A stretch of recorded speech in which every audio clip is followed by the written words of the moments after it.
All right, so now that we've seen good looking footage, we have this translated, we have the footage we had, like the 4K footage and stuff from my experience with the game. How much stuff can we relate to the tangible world? Like, how many things can you actually do? I want to literally pinpoint and track down and show examples of, like, okay, so when you're in the map, what can you actually do just with the demo footage and this 30 minutes, right? We're talking, this is like 1/50th of what the actual game is going to be. So what is there to do?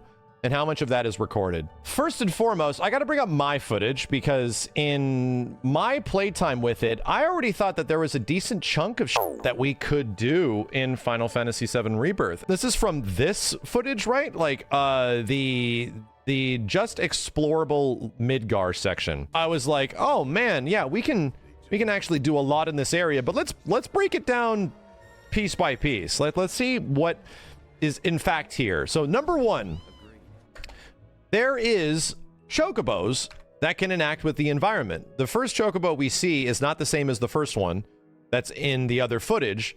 Obviously, the first chocobo just runs and gets you from point A to point B a bit faster. I don't think I have direct footage of it, but this chocobo, I got it. There it was. Hold on a second. I can frame by frame it. This chocobo is a black chocobo, and I've seen a lot of people say that this mountainside over here is not going to be traversable. Oh, this is just like, you just go through the mithril mines and you come out here.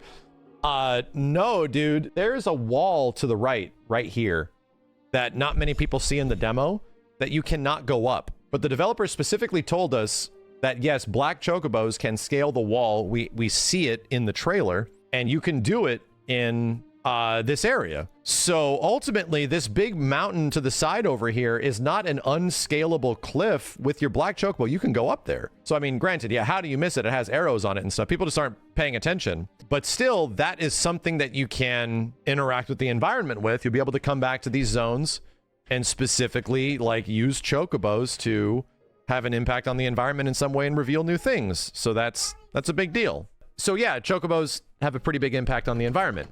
Number two, there's collectibles now. There's stuff on the ground. This collectible stuff they went over quite a bit in the demonstration. And it isn't just, I don't think it's just items. Like you see these things like numerous ashes and stuff like that. Yeah, manifestations of the planet blessing. And then iron ore. I think some of these items are used as exploration points in some way. I don't know if all of them are crafting material, because if we later go on, all this bullshit you pick up off the ground literally goes towards crafting levels. There's an entire crafting menu that gives you almost like regional to-do lists. So there's a to-do list that gives you craftsmanship experience. You level up your craftsmanship and you're probably going to be getting specific things in specific regions, and you can see over here like what they are. So that's dope, right? It's dope that, oh, I might have to come back to a region to farm some stuff if I need to get more, you know, of whatever specific item it is. I don't know what happens when you level up appropriately, but you're getting experience for it so you can actually get better at crafting stuff. Granted, isn't all that different from games like Horizon and stuff like that. It just gives you stuff to craft and do in the world. It's just neat that all this BS that's on the ground, like, I don't know how shops are going to work anymore, but I'd imagine you can either do this or you can just go to a shop and buy stuff. Next big one is obviously hunts. So what can you do in the world? You can hunt things. And each area has designated hunts that Chadley kind of tells you about when you proc a tower, right? When you proc, I'm going to call them the Chadley Tower. And he'll tell you that, like, oh, go hunt these things. And it isn't just like simple hunts. They fulfill like an objective bar in that region. And that objective bar goes towards Chadley, and Chadley also will let you get new materia and stuff like that if you fulfill that objective bar, seemingly. So again, there's a reason to just go out and fight stuff outside of just the fact that I just need to grind XP or something like that. Yeah, technically called World Intel. So that's dope, right? So you're giving me a reason to go hunt things and do stuff. I'm also hiding it in the back here. There was rewards up here for defeating all enemies with all these requirements. I think they gave you some kind of bonus. It wasn't the golden plume. It was something else, but another like currency of some kind that goes towards unlocking some other thing. Again, I don't think it's just like, oh, just beat it as fast as possible. Here's a time limit thing. No, it actually does give you something, which is dope, right? I mean, hunts and stuff like that. The nice part about what the developers said was that it might not just be these hunts that are explicitly on the map. They were already showing stuff that was hard to get to and difficult. I'm hoping that's the case. Like, I want some crazy monster that only shows up if you kill these things, and then it pops or something like that, and then it's really difficult. And they did explain that there will be notorious monsters that are difficult to find / fight. To me, that's really exciting, and just even more stuff that you can do. The other obvious one is that across every map, you run into these little guys right here. These little guys are specifically here, these little baby chocobos, to direct you towards checkpoints. So these naturally act as your mini-map, as your world map transportation fast travel things.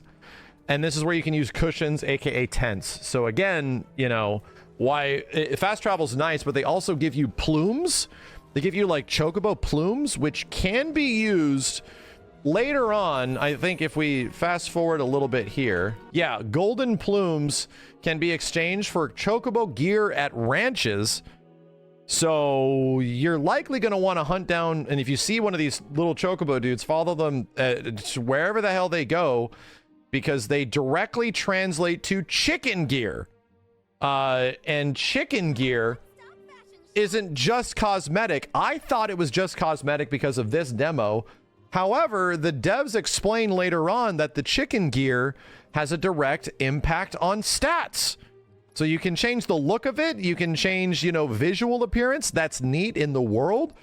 But when you go to chocobo races, it directly affects like the speed and stats of the chocobo stuff, which is very important when you have to beat, you know, Jimbo no Bimbo? Joe. Yeah, it was Joe. It was another three named word. It was Joe.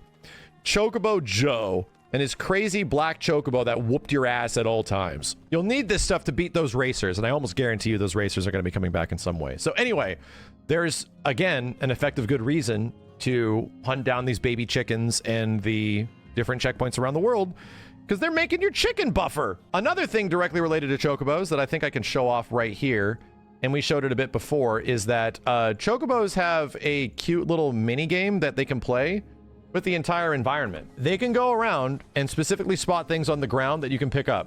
And we saw it just in the new footage, where if you play this little mini game and get towards the scent the chocobo is discovering, you get special items in the ground. Then I pick up like a ruby here, and this was on the edge of the map, at the edge of the chocobo farm, next to the ocean. And I was like, what the hell is a ruby?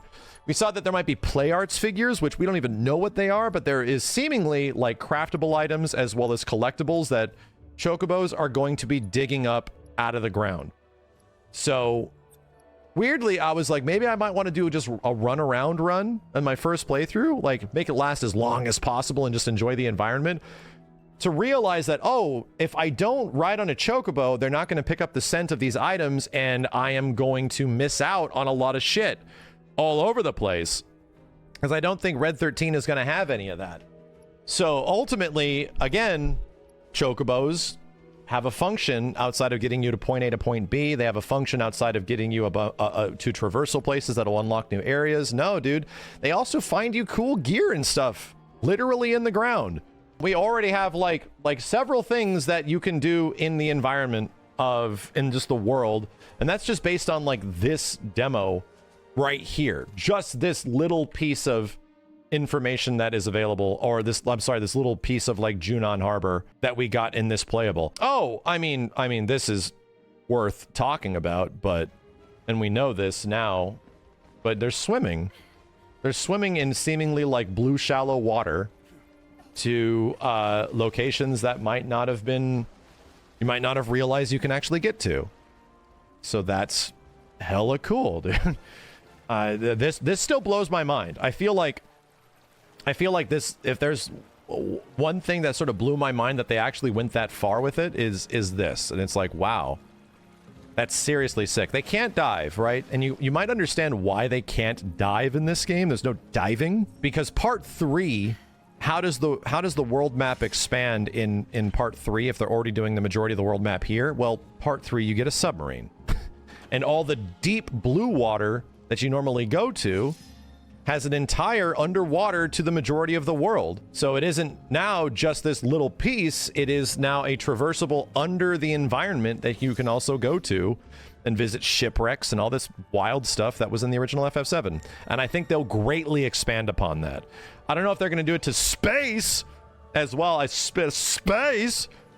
I don't know if they're going to go that far with it, but again, something that might directly affect the world map. This is just from this little splice of information that we got from this very small portion of FF7 Rebirth. And then the crazy stuff is really here. So outside of, obviously, there's a bunch of quests, we start getting ridiculous amounts of icons all over the place. We learned from Chadwick over here that he's directly responsible for being our tour guide to the open world. And he allows us to get straight Ubisoft towers where they reveal a whole bunch of environmental details about what you can explore and do. He's essentially our point of interest guy in this game outside of just SideQuest VR, man. And I'm pretty sure he's going to have SideQuest VR stuff. But this unlocks hunts. It gives you direct locations. You unlock the 5G in your brain. And you get access to all this stuff. Wonderful. Again, there's a lot of weird icons in here that were not in the thing that I played, but are worth taking a look at. So obviously there's going to be towers. There's chocobo tracks for you to go and capture chocobos, which we did see in the footage earlier. There's combat assignments, which there is a multitude of prerequisites for. Yeah, there's like fiend intel. I think this means you can get 2 pips out of this. Summon crystals. I have no clue what the hell summon crystals are. Where is one? Do we even see one on this map? Holy God, man. And then life springs. I don't know what that does. Proto relics. What the shit is it? Why is it red? What's going on? What about a mirror? And then obviously there's like weird mini side quest stuff. We see the Mog House earlier too. So there's just a shit ton of stuff. And this is, again, the beginning of the game. The first 10 minutes of you exploring just this small piece of the open world and just a small chunk of outside of Junin Harbor. I can't even believe it, dude. And I'm not even talking about all the actual other like fully fleshed out mini games. Like there's Queen's Blood, like the card game. When you eventually get to the Golden Saucer, that's stuff that is designated for towns and shit, which is a bit different. I'm specifically talking about like, what do you do in between towns? How does all this shit work between towns? I think it sounds nuts to me. It's a pretty big laundry list of stuff that you can do. And here's what's the craziest part about it. The majority of this shit is optional. The majority of these things are not required of the player at all. Even this stuff at the start is here just as like a demonstration exploration of just like, oh, so here's how it works. You know, you can go ahead and give it a shot and have fun.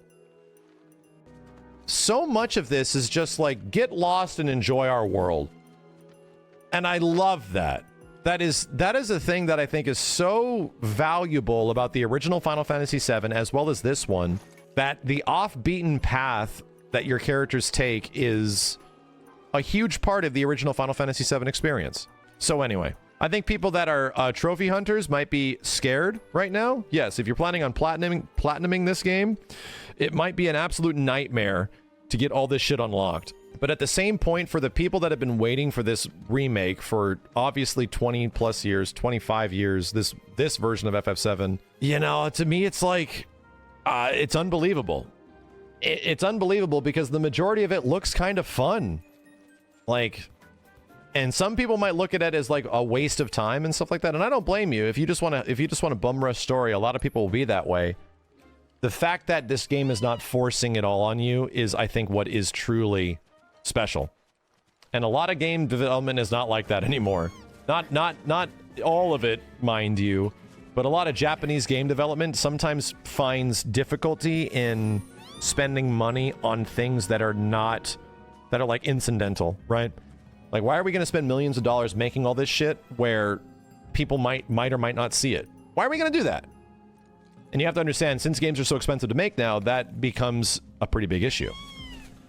So the fact that, like, the side content, a lot of the side content in this game appears optional, and it appears fun, and it appears really cool. I think that's exciting as hell. And I think even from the very tiny bit that we're seeing of Final Fantasy VII Rebirth and how its world functions and the things they're giving the player, I'm trying to go out of my way to find things I don't like.